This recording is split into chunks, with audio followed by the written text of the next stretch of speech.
नमस्कार, बहुत स्वागत है आपका न्यूज अपडेट में। मैं हूं आपके साथ अमित शर्मा। शुरुआत करेंगे इस वक्त की बड़ी खबर के साथ जो मंगलौर से मिल रही है। मंगलौर से इस वक्त की बड़ी खबर आपको बता दें, काजी निजामुद्दीन की जीत हुई है। काजी निजामुद्दीन की जीत पर हरीश रावत का बयान आया है। लोकतंत्र की बड़ी जीत उन्होंने इसे बताया। सभी 10 राउंड की मतगणना पूरी हुई। कांग्रेस प्रत्याशी काजी निजामुद्दीन 449 वोटों से आगे थे। जीत की आधिकारिक पुष्टि फिलहाल नहीं है। कांग्रेस कार्यकर्ताओं में खासा उत्साह देखने को मिल रहा है। वीवीपैट का मिलान जारी है। तो वीवीपैट का मिलान अब भी जारी है और औपचारिक पुष्टि जीत की नहीं हुई है, लेकिन कांग्रेस प्रत्याशी काजी निजामुद्दीन 449 वोटों से आगे चल रहे हैं, जिस पर पूर्व सीएम हरीश रावत ने बयान दिया और कहा है कि ये लोकतंत्र की जीत है। हालांकि जीत की आधिकारिक पुष्टि अभी तक नहीं हुई है। वीवीपैट का मिलान जारी है। कांग्रेस कार्यकर्ताओं में खासा उत्साह देखने को मिल रहा है।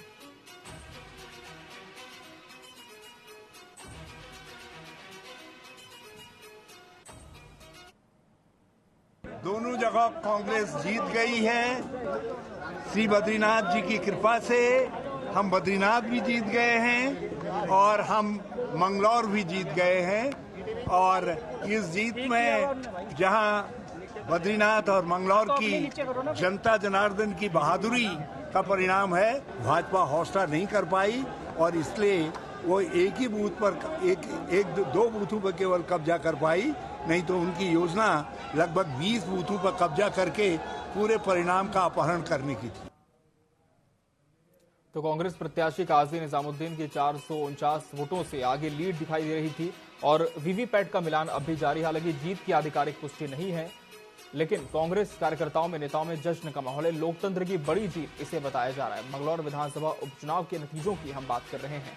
काजी निजामुद्दीन जो कि कांग्रेस के प्रत्याशी थे, यहां से पूरे दमखम के साथ उन्होंने चुनाव लड़ा और अभी भी वीवीपैट का मिलान जारी है, लेकिन कांग्रेस कहीं ना कहीं ये मानकर चल रहे हैं कि उनके ही प्रत्याशी की जीत होगी। कांग्रेस कार्यकर्ताओं में खासा उत्साह देखने को मिल रहा है।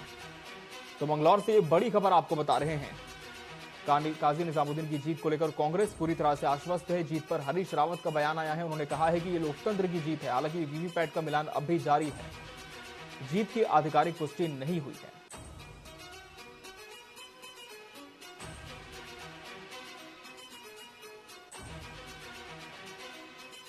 तो सभी 10 राउंड की मतगणना पूरी हो चुकी है। कांग्रेस प्रत्याशी काजी निजामुद्दीन 449 मतों से आगे चल रहे हैं। वीवीपैट का मिलान जारी है। और इस खबर पर ज्यादा जानकारी के साथ आफरीन बानो हमारे साथ जुड़ चुकी हैं। आफरीन, किस तरह से ये जो पूरी मतगणना की काउंटिंग है वो क्या पूरी हो चुकी है और क्या जीत की आधिकारिक पुष्टि हो पाई है? जी बिल्कुल, कांग्रेस की जीत हुई है। पूरे 422 वोटों से जो कांग्रेस के प्रत्याशी थे काजी निजामुद्दीन, वो जीत हासिल कर चुके हैं और इसकी पुष्टि कर दी गई है। और आप बता दें कि शुरू से लेकर आखिरी तक पूरी तरीके से जो कार्यकर्ता है, पूरी कांग्रेस पार्टी में उत्साह नजर आया। शुरू से लेकर आखिरी तक, जब पहला राउंड था तब से वो उत्साह जो शुरू हुआ वो आखिरी राउंड तक बरकरार रहा। और पूरी बात की जाए अगर पूरे राजनीतिक समर की मंगलौर की, तो वो ऐसी सीट है जिसमें सबकी निगाहें टिकी हुई थी।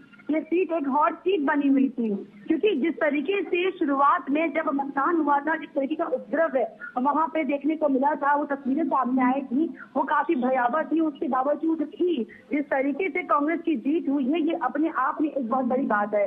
क्योंकि हर बार ये देखा गया है कि मंगलौर सीट की अगर मैं बात करूँ 2002 से, जब से इस सीट पे चुनाव की शुरुआत हुई थी, शुरुआती दौर से ही वहां पर बहुजन वर्सेस कांग्रेस चलता था। लेकिन इस बार बहुजन समाजवादी पार्टी के साथ साथ यहाँ पे कांग्रेस वर्सेस भाजपा देखने को मिला। जो मेन मुकाबला था वो कांग्रेस और भाजपा के बीच में देखने को मिला और तीसरे नंबर पे रही बहुजन समाज पार्टी। लेकिन उसके बावजूद भी इस बार जिस तरीके का प्रदर्शन भाजपा ने दिखाया है, क्योंकि इस बार छठी बार चुनाव हुआ और इस छठी बार चुनाव में 5 बार के चुनाव की बात करी जाए तो 4 बार बहुजन समाज पार्टी के खाते में सीट गई और 1 बार कांग्रेस के खाते में गई। लेकिन इस बार भी कांग्रेस ने जीत हासिल करी और 6 बार के चुनाव में 2 बार कांग्रेस के और 4 बार बहुजन समाज पार्टी के पास और 1 बार भी भारतीय जनता पार्टी इस चुनाव में मिथक नहीं तोड़ पाई। बहुजन समाज पार्टी के जो प्रत्याशी थे शरबत करीम अंसारी, उनके बेटी इस बार चुनावी मैदान में थे, लेकिन इसके बावजूद भी उनको टिकट मिली है, वो तीसरे नंबर पर आए हैं। लेकिन अगर बात करी जाए मिथक को तोड़ने की, तो भाजपा मिथक नहीं तोड़ पाई है और इस बार भी भाजपा को खाली हाथ लौटना पड़ा। जी आफरीन, बहुत शुक्रिया आपका इस तमाम जानकारी के लिए। तो आधिकारिक पुष्टि हो चुकी है। काजी निजामुद्दीन कांग्रेस के प्रत्याशी 449 मतों से ये विधानसभा उपचुनाव मंगलौर विधानसभा सीट का जीत चुके हैं। बढ़ते आगे, उत्तराखंड के दोनों विधानसभा उपचुनावों में जीत दर्ज होने के बाद कांग्रेस में जश्न का माहौल है। इसे लेकर कांग्रेस प्रदेश अध्यक्ष ने जीत को जनता की जीत बताते हुए कहा कि ये प्रभु श्री राम ने भाजपा को अयोध्या से भगाया, वैसे बाबा बद्रीनाथ ने भाजपा को यहां से हराने का काम किया है और अब केदारनाथ की बारी है। ये भगवान राम का आशीर्वाद भी मैं मानता हूँ। अयोध्या में बीजेपी को पनिश किया भगवान राम ने, जो इन्हें गलत किया, राम के साथ गलत किया, इन्होंने शंकराचार्यों का अपमान किया, उसका नतीजा है। और आज भगवान बद्रीनाथ ने इनको हराकर ये जता दिया कि भगवान ने इनको ठुकराने का काम किया, क्योंकि ये छद्म जो है सनातनी है, और असली सनातनी वो है जो लोगों को माफ करे, लोगों से प्रेम से रहे, लोगों के बीच में सौहार्द फैलाए। और अब केदारनाथ बाबा भी, मुझे पूरा भरोसा है कि भारतीय जनता पार्टी को सबक सिखाने का काम करेंगे। अयोध्या से जिस चीज़ की शुरुआत हुई थी हमारे बद्रीनाथ भगवान ने, उसी रूप में यहाँ भी दंडित करने का काम बीजेपी को। उत्तराखंड प्रदेश बड़े सादत और संघर्ष के बाद मिला है।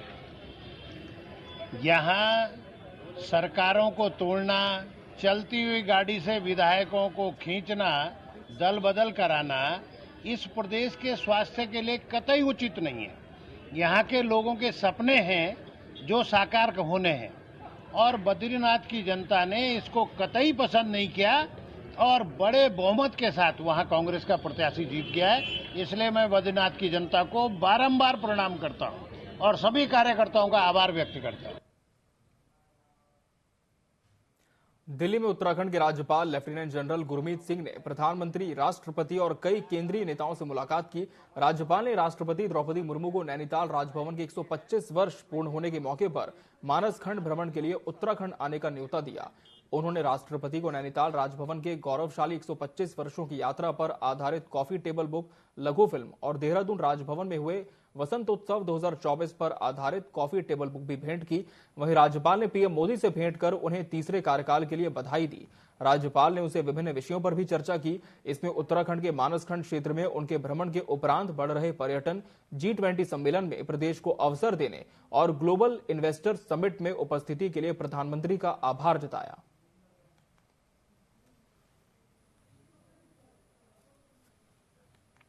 उत्तराखंड में चारधाम यात्रा अपने चरम पर है। लगातार यात्रा में श्रद्धालुओं का आना जारी है, लेकिन मानसून को देखते हुए यात्रा मार्ग काफी संख्या में अवरुद्ध हो रहे हैं, जिसे लेकर पूर्व सीएम हरीश रावत ने कहा कि आपदा सचिव को हटाकर उनकी जगह नए सचिव को तैनात किया गया है, लेकिन सरकार की कोई तैयारी नहीं है। यात्रा मार्ग अवरुद्ध होने को लेकर सरकार को गंभीरता से सोचना चाहिए।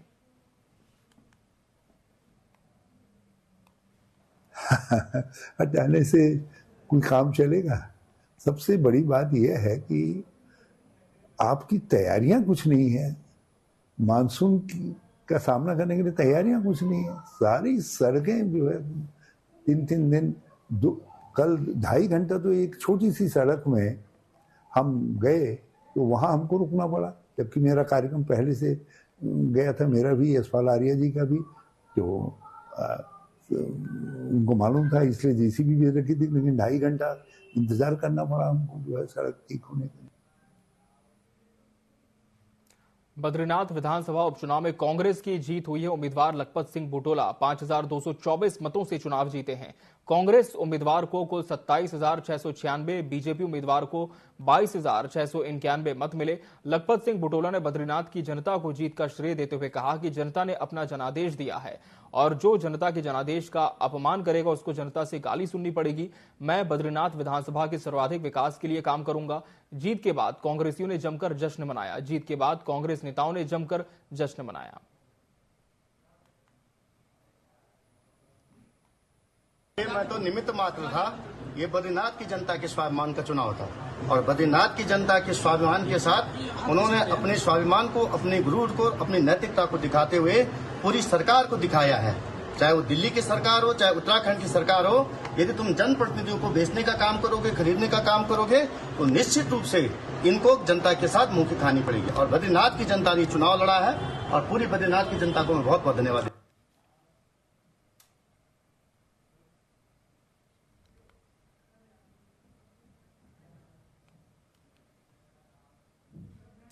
नैनीताल जिले के रामनगर के पास स्थित कॉर्बेट नेशनल पार्क प्रशासन ने मानसून सत्र को देखते हुए वन्यजीवों की सुरक्षा के लिए कमर कस ली है, जिसको लेकर पूर्व में ही रेड अलर्ट जारी किया गया है। उसके साथ पार्क प्रशासन को खबर मिली है कि कुछ शिकारी पार्क में वनों और वन्य जीवों के शिकार के लिए पार्क में प्रवेश कर सकते हैं, जिसे लेकर विशेष गश्त का आयोजन किया जा रहा है। कॉर्बेट नेशनल पार्क में शिकारियों की घुसपैठ को रोकने के लिए पार्क प्रशासन अपने 4 स्नाइपर डॉग्स की मदद भी ले रहा है और वन कर्मचारी लगातार गश्त कर निगरानी बनाए हुए हैं।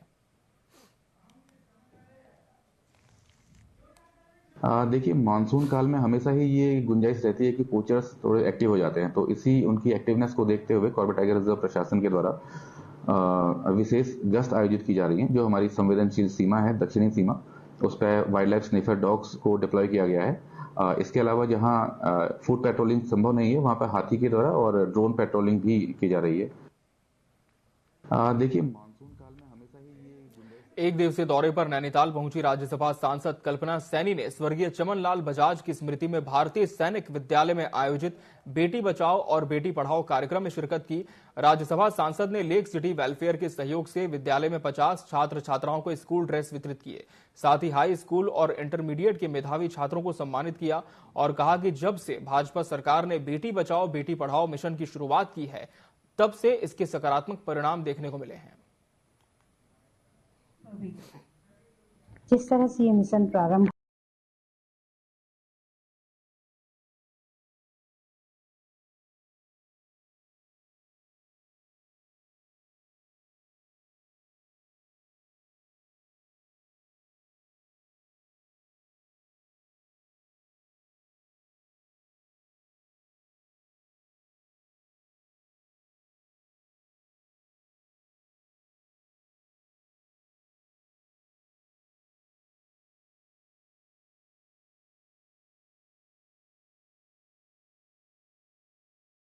हुआ। एसडीजी इंडेक्स रिपोर्ट में उत्तराखंड ने कई बड़े राज्यों को पीछे छोड़ दिया। इसे लेकर मुख्यमंत्री पुष्कर सिंह धामी ने कहा कि प्रधानमंत्री नरेंद्र मोदी के कुशल नेतृत्व में डबल इंजन सरकार के विकासमुखी प्रयासों से आज उत्तराखंड अग्रणी राज्य बनने की दिशा में आगे बढ़ा है। नीति आयोग की रिपोर्ट में उत्तराखंड का शीर्ष स्थान प्राप्त करना इसका प्रत्यक्ष प्रमाण है।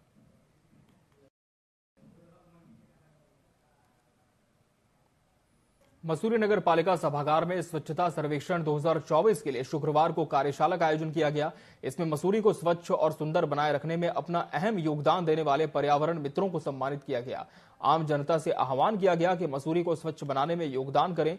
कार्यशाला में तय किया गया कि 100 किलो से ज्यादा कूड़ा एकत्रित करने वाले स्कूलों और होटलों को गीला सूखा अलग अलग कर नगर पालिका के एमआरएफ सेंटर में भेजना होगा।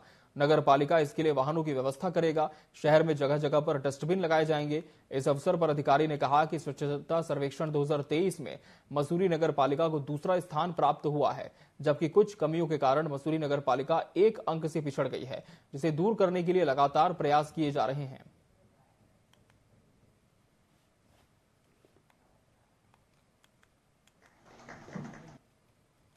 देखिए, आज हमारे द्वारा स्वच्छ सर्वेक्षण 2023 में मसूरी नगर पालिका मसूरी जो प्रदेश में द्वितीय स्थान पर रहा। इसके क्रम में हमारे राज्य सरकार की और भारत सरकार की तरफ से एक प्रोत्साहन राशि 20 लाख रुपए प्रदान की गई थी, जिसमें कर्मचारियों को प्रोत्साहन और उनको धनराशि पुरस्कार के रूप में दिया जाना था। साथ साथ वर्ष 2024 के लिए स्वच्छ सर्वेक्षण 2024 की तैयारियों की बैठक आयोजित की गई थी। इसमें हमारे द्वारा विभिन्न होटल एसोसिएशन, कीन संस्था, नगर पालिका के कर्मचारी, एमआरएफ और बायोमीथेन प्लांट के सारे सहकर्मी लोग और साथ साथ हमारे पत्रकार बंधु थे, जिनमें हमने आज चर्चा करी कि किस प्रकार 2024 में हम लोग स्वच्छ सर्वेक्षण में अधिक से अधिक अंक प्राप्त करके प्रदेश में और देश में रैंकिंग में सुधार करके प्रथम स्थान प्राप्त कर सकें। बद्रीनाथ में चमोली जिले के जोशीमठ के पास राष्ट्रीय राजमार्ग को वाहनों की आवाजाही के लिए खोल दिया गया। हालांकि 4 दिनों से अवरुद्ध बद्रीनाथ हाईवे बीआरओ के अथक प्रयासों से खुला। इस बीच तीर्थयात्रियों ने राहत की सांस ली। प्रशासन स्लाइड जोन की सावधानी पूर्वक निगरानी कर रहा है और वाहनों को पार करने की अनुमति दे रहा है, जिससे जोशीमठ नगर से सैकड़ों यात्री वाहन कतारबद्ध होकर अपने गंतव्य के लिए रवाना हुए। आपको बता दें कि भारी भूस्खलन के कारण ये यातायात के लिए बंद कर दिया गया था।